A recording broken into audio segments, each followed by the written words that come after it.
Hi, Assalamualaikum warahmatullahi wabarakatuh.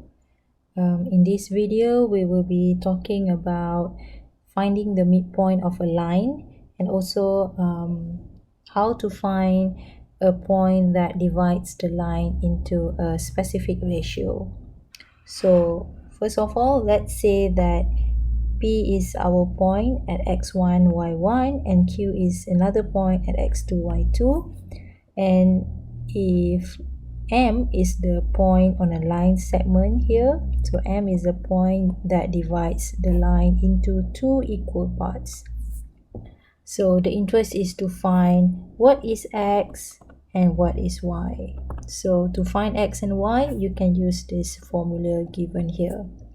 Now I'm going to show you how the formula above is obtained by looking or by studying a simple diagram. Now you can say that this is point P and this is point Q, which are both of them are situated at the very end of a line segment. And because of the definition that we have here, P is at coordinate x1 and y1. Therefore, this must be x1 and this must be y1. Okay. Similarly, this is x2 and this is point y2.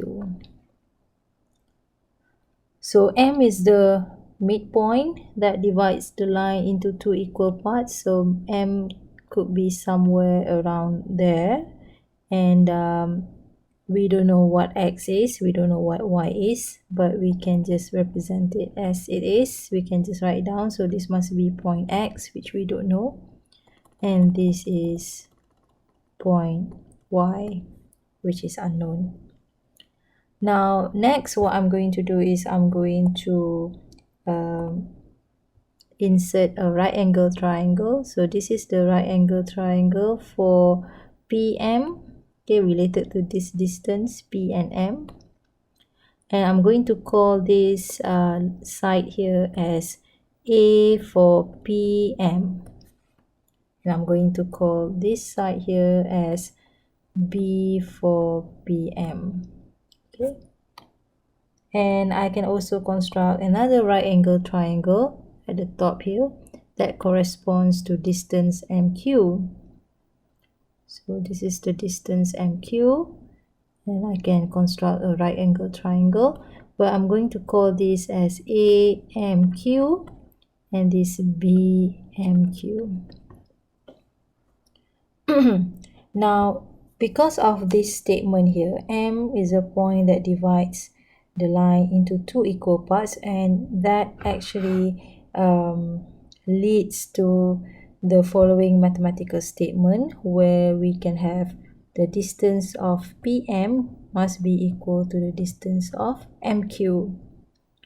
So this statement then leads to us having APM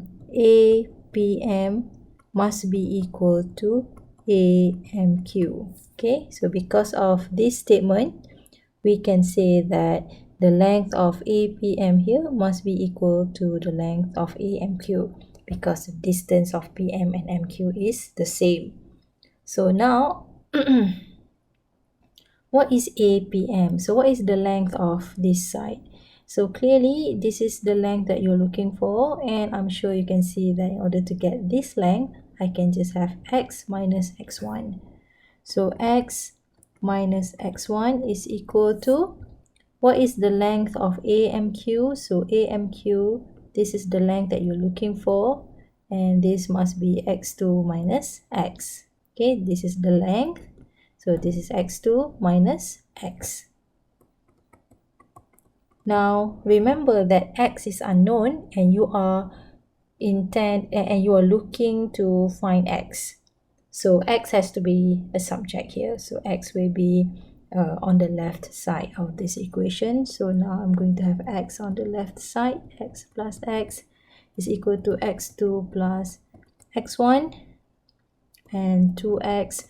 So I'm going to rearrange the position here, so it can be written as x1 plus x2, and therefore x is just x1 plus x2 over 2. So this is what you have over here.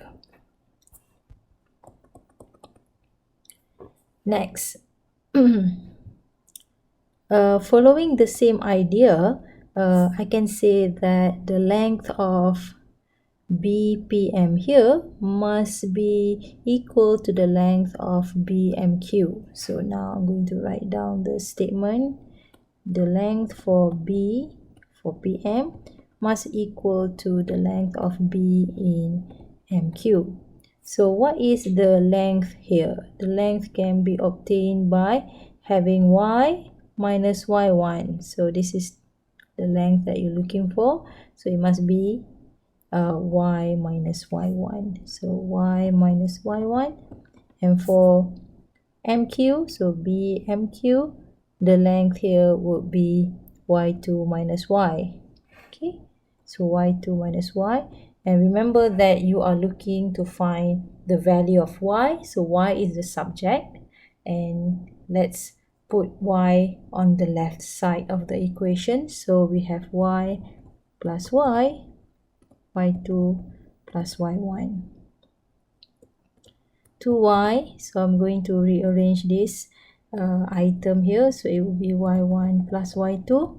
So y is equal to y1 plus y2 over 2. So this is what we have over here. Alright, thank you for watching. See you on the next video.